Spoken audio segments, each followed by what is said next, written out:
Vote హమారా రాజ్ తుమారా నహీ చలేగా. ఓట్లు మనవే, సీట్లు మనవే. మాన్య శ్రీ కాంశీరామ్ గారు చెప్పినట్లుగా మన ఓట్లు మనం వేసుకోపోవడం వల్ల బీసీలకు జరుగుతున్న అన్యాయాన్ని ఒకసారి పరిశీలిద్దాం.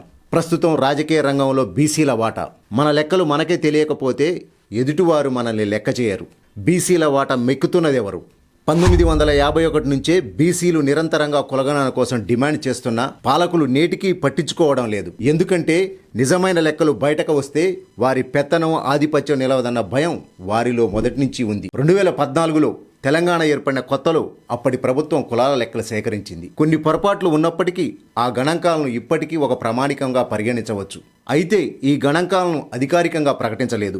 మతాల వారీగా ఎస్సీ, ఎస్టీ, బీసీల లెక్కలను ఎన్టీఆర్ హెచ్ఆర్డీ వెబ్సైట్లో ఉంచినా ఇటీవల 2025 ఫిబ్రవరిలో వాటిని తొలగించారు. అప్పటి ప్రభుత్వ పెద్దలు ఈ లెక్కలు వేర్వేరుగా ప్రభుత్వ విభాగాలకు పంపించి ప్రణాళికల రూపకల్పనకు ఉపయోగించమని ఆదేశించారు. అలా సేకరించిన గణాంకాల ఆధారంగా ఈ వివరాలు చెప్పబడ్డాయి. 2024లో కాంగ్రెస్ ప్రభుత్వం కుల సర్వే చేసినప్పటికీ కులాల వారీగా గణాంకాలను ఇప్పటి వరకు ప్రకటించలేదు. 2014 సమగ్ర కుటుంబ సర్వే ప్రకారం బీసీలు 61%, 10% ముస్లింలను కలుపుకొని కాగా 2025 సంవత్సరం విడుదలైన కుల సర్వే గణాంకాల ప్రకారం హిందూ బీసీలు 46.23%, ముస్లిం బీసీలు 10.3% కలిపి 56.26% ఉన్నారని తెలంగాణ రాష్ట్ర ప్రభుత్వం శాసనసభకు తెలిపింది. కానీ బహిరంగపరచలేదు. 2014 సమగ్ర కుటుంబ సర్వే ప్రకారం గణాంక వివరాలు ఈ విధంగా ఉన్నాయి. తెలంగాణ మొత్తం జనాభా 3,63,37,106 మంది ఉండగా అందులో హిందూ జనాభా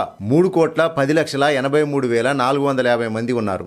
ఎస్సీ జనాభా 63,60,158 మంది ఉన్నారు. ఎస్టీ జనాభా 36,02,288 మంది ఉన్నారు. హిందూ బీసీ జనాభా 1,76,66,106 మంది ఉన్నారు. హిందూ ఓసీ జనాభా 34,54,898 మంది ఉన్నారు. ముస్లింలు 46,25,062 మంది ఉన్నారు. క్రిస్టియన్లు 4,48,128 మంది ఉన్నారు. సిక్కులు 56,191 మంది ఉన్నారు. బుద్ధులు 18,430 మంది ఉన్నారు. జైన్లు 23,569 మంది ఉన్నారు. ఇతరులు 82,276 మంది ఉన్నారు. తెలంగాణ శాసనసభకు ఎన్నికైన శాసనసభ్యుల కులాల విశ్లేషణ 1952 నుంచి 2023 వరకు ఒకసారి పరిశీలిస్తే మొత్తం ఎన్నికలు 16 సార్లు జరిగాయి. మొత్తం అసెంబ్లీ స్థానాలు 1741. న్యాయబద్ధంగా బీసీల జనాభా దామాషా ప్రకారం రావాల్సిన సీట్లు 847, కానీ వచ్చినవి 277. నష్టపోయిన సీట్లు 570.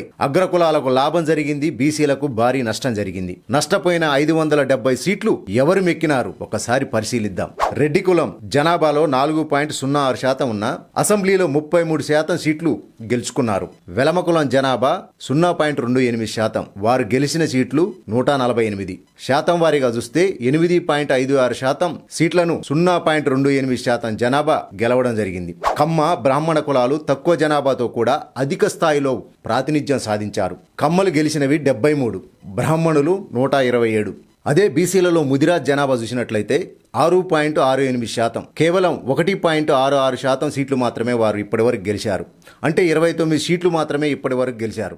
ఒడ్డెర, కుమ్మరి, నాయి బ్రాహ్మణ వంటి అధిక జనాభా ఉన్న బీసీ కులాలు ఒక్క సీటు కూడా గెలవలేకపోయారు. అలాగే ఈనాటికి కూడా 14 బీసీ కులాలు కాకుండా ఉన్న మిగతా 116 కులాల్లో 90 కులాలు అసెంబ్లీ గడప దొక్కలేదు. బీసీలలో అధిక జనాభా కలిగి ఉన్న కేవలం 5 కులాల నుంచి మాత్రమే అసెంబ్లీకి అభ్యర్థులు ఎలగలుగుతున్నారు. అగ్రకులాలైన రెడ్డి, వెలమ, కమ్మ, బ్రాహ్మణులు, వైశ్యులకు జనాభా దామాషా ప్రకారం రావాల్సిన సీట్లు 119, కానీ వారు గెలిచినవి 948. అదనంగా పొందింది 829. వారి జనాభా కంటే అదనంగా గెలుపొందినవి పూర్తిగా బీసీలవే. బీసీలారా ఇప్పటికైనా కళ్ళు తెరవండి. ఇది మన దేశంలో అమలవుతున్నటువంటి ప్రజాస్వామ్యం. బీసీఏలో ఉన్నటువంటి కొన్ని కులాలు ఈ రోజు కూడా గ్రామ పంచాయతీ పదవి కూడా దక్కించుకోలేని దుస్థితిలో ఉన్నాయి. మరి ఈ దుస్థితి మారాలంటే మొట్టమొదట ఆయా కులాల్లోని చదువుకొని కొంత ఆర్థికంగా బాగుపడ్డ వాళ్ళు ఖచ్చితంగా రాజకీయాల్లోకి రావాలి. రాజకీయ ఆకాంక్షలు పెంచుకోవాలి. అప్పుడే మీరు మీ బీసీ కమ్యూనిటీ బావుటాను ఎగరవేసిన వారవుతారు. ఆత్మ గౌరవాన్ని కాపాడిన వారవుతారు. బీసీ ప్రజలారా కళ్ళు తెరవండి. ఇప్పటికైనా మేల్కోండి. నష్టపోయింది చాలు. ఇంకా మరింత నష్టపోకుండా నూతన చైతన్యంతో ముందుకు దూసుకెళ్ళండి. ఇది కేవలం గణాంకాల ఆట కాదు, రాజకీయంగా నష్టపోయిన వాటాకు జరుగుతున్న అన్యాయానికి నిదర్శనం.